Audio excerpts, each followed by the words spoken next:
जवळ जाऊन भीती घालतोय, प्रत्येकाला ललकारतोय, या या माझ्यासोबत युद्ध करा, या माझ्यासोबत युद्ध करा. कोणी सुद्धा तारकासुराच्या समोर जात नव्हतं. भगवान भोलेनाथांनी सांगितल्याप्रमाणे कार्तिक महाराज उठलेले आहेत.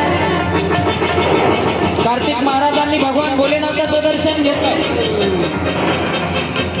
बापाचा आशीर्वाद घेतला आणि कार्तिक महाराज निघाले तारकासुराबरोबर युद्ध करण्यासाठी.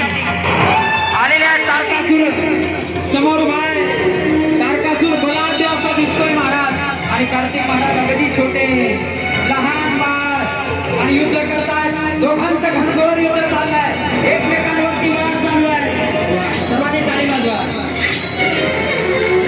एक वार कार्तिक महाराजांचा, एक वार तारकासुराचा, दोघे एकमेकांना आक्रमण नव्हते. घनघोर युद्ध चालू आहे. तारकासुर हसतोय, कार्तिक महाराज युद्ध करतायत. घनघोर बराच वेळ युद्ध चालू आहे,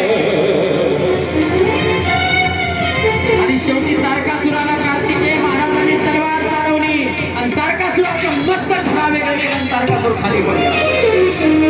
सर्व देवतांनी एकच घोष केला, बोलिये कार्तिकेय भगवान की जय, कार्तिकेय भगवान की जय, कार्तिकेय भगवान की जय.